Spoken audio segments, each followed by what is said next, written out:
Greetings from Patterson. I'm at 424 McBride Avenue. I'm on an adventure. It is December 30th, 2024, and I want to make a video about Mom. So, on one of our adventures, I read her This Is Your Life, Helen Bogish, a special presentation that was made at Preakness Baptist Church in honor of Mom, telling the story of her life. And I read it to her and she loved it. It took 2 Sunday adventures to read it all. And at the end, she said, you know, somewhere there is a cassette where they recorded the whole thing. And on it is Uncle Charlie talking and Dad is talking. So I wondered where that was. And so I was going through her chest that she had of precious items, and in there was the cassette. So I'm at the back of the house that she grew up in, and I want to play for you Uncle Charlie and Dad speaking. So when Uncle Charlie spoke, he talked about growing up in this house and some of the adventures they had, and how they used to walk right down to Pennington Park and swim in the river. And so I'm looking out at the park right now. It's a little bit of a steep drop off to get to the park, but they must have had a way. So I bought a cassette player, and I'm going to play for you Uncle Charlie, and then I'm going to play Dad, and I'm going to show some pictures of Mom and Uncle Charlie and her family growing up, and also the walk to her school. They used to walk down that road right to their elementary school and come home for lunch and walk back. So I'm going to do that walk too. So here is Uncle Charlie. Years were happy years. 1923 and 1931, the last 5 children in our family were born. It was a period of 8 years. I can recall sitting around the old oak table in the kitchen, and many of feet under there kicking one another. I recall that my mother be standing around the big pot in the kitchen. Everything we had came out of a big pot.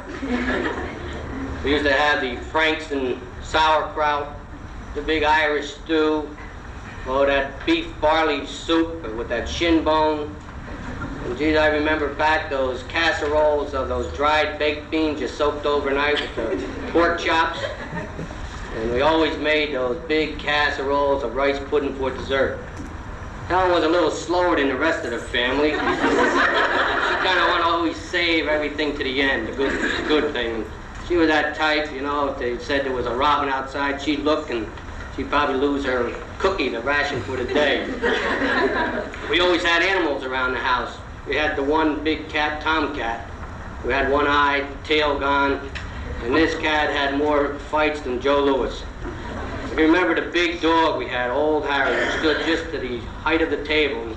I could see Helen there with her cupcake, saving it to last, and Old Harry taking his tongue and knocking on the floor, and before you got a chance to look down the paper and the cupcake, everything was gone. We lived on McBride Avenue, and our property bordered Pennington Park, so we spent most of our childhood days right in the Passaic River. We swam in the river, and by the age of 5, we could swim as fast as any of those water rats. Then what happened, while we weren't swimming in the river, and we spent the time, I could hear them now, the old maypoles banging down there, those ladders and swings. We spent the summer months in the park. Then the winter months came around, that river used to freeze solid. And we used to skate up and down the river and do our sleigh riding up and down the park hills. Take a look here.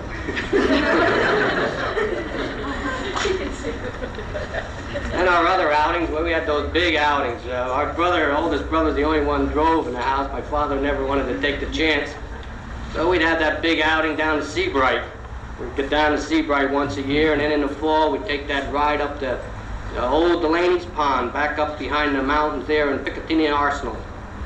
And you could remember now being out there, the older ones would do a little fishing, and the rest of us would kind of kick around through the woods and smell that old coffee pot going. Well, then we used to have those great big walks every Sunday afternoon over to Laurel Grove Cemetery. And then that May Day, well, that was the day. We used to take that walk up to Garrett Mountain with all the rest of the nice people. Then I remember old PS7. We used to all go to PS7 and we used to go as a gang, walk up to PS7 there and come home for lunch and run back. And we were always a little late, and we could never get over that. In fact, we're a little late yet all the time in these days. I can remember some of those old teachers, Helen had the same ones, Dugan and Campion. I think some would come over on the Mayflower. That's how old they were at that time. Then, if you got sick, in our house, there was no such thing as getting sick. My mother didn't believe in sickness.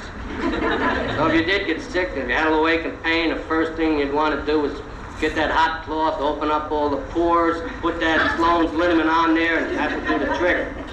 Now, if that didn't work, we'd go to the old mustard plaster treatment. Take that mustard plaster, and after you became nice lobster red with second-degree burns, you knew you were done. Sometimes that didn't work. And then we'd get a whole old Dr. Charlie Mern, and he had that brown medicine. And that did everything. Now, this brown medicine, I believe, contained some lye and castor oil. Now, this castor oil, what this used to do, if the castor oil didn't burn it out, and those who are poets there, you know what the castor oil is. I can even remember when we had our tonsils out. I think it was a special on that week, 3 for 1. We all went down on the bus, out with the tonsils, back on the bus, and back home again. They were the days.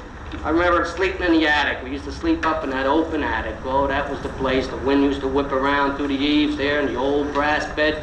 Man, if you took your head out from underneath that cover, it was purple by morning. Then you would hear that old familiar call every morning. My mother would yell up that stairs, Toopty, Ella, Chowie, and down you would run and stand before that nice big old iron coal stove in the kitchen and thaw out a little bit there.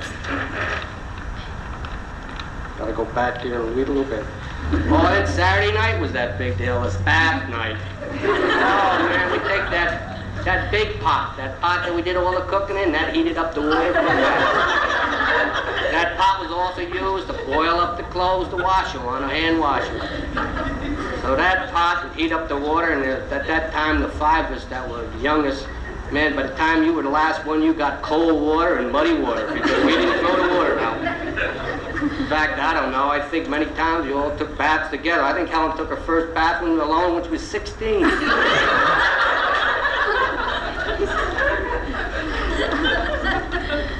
And the days came, those courting days.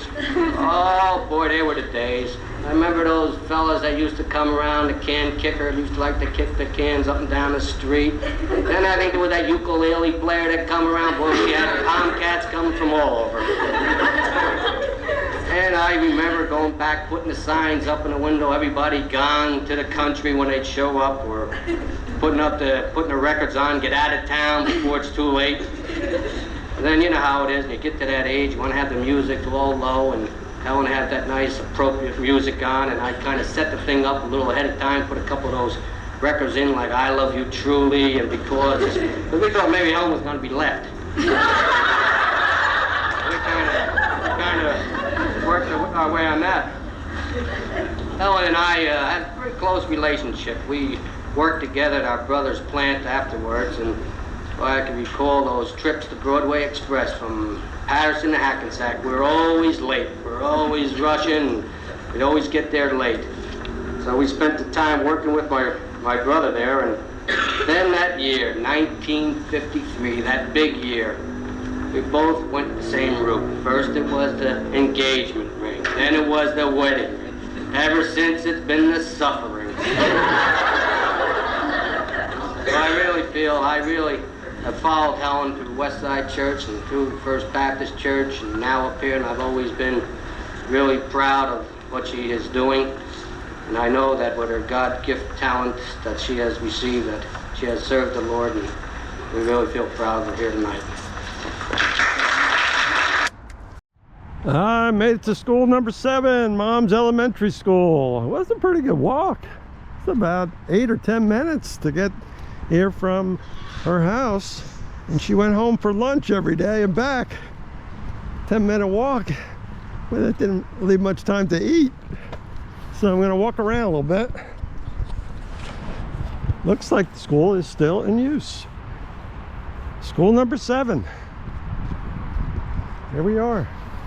So we heard from Uncle Charlie, now we're gonna hear from Dad. Here's Dad's message to Mom at the This Is Your Life ceremony. We're married at Westside Methodist Church in Patterson. Because of this marriage, you are now the proud mother of Ed Jr., who is 18, John R., who is 15, Helen at 12, and little Karen, who is 7. Memories are the focal point for this evening. The fabric and substance of life are woven from memories. The happiness I have found with you, Helen, brings back thoughts to me of my first impression, your voice, your eyes, our courtship, walks, concerts, plays. Remember Lake Placid? Westside Church? And our early years of marriage, planning together, vacations at Grand Canyon and Arcadia, and of course now our children, playing, teaching, working together, camping, Toby Hanna. Through it all, I am most grateful for your stable personality, your sense of humor, and your positive, youthful attitude towards life. Truly, how do I love thee? Let me count the ways.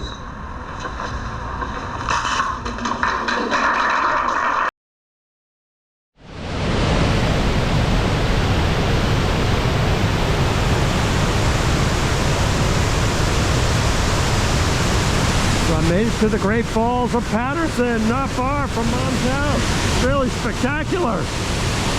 So I'm gonna sign off. I wish everybody a happy, healthy new year. And I will talk to you soon.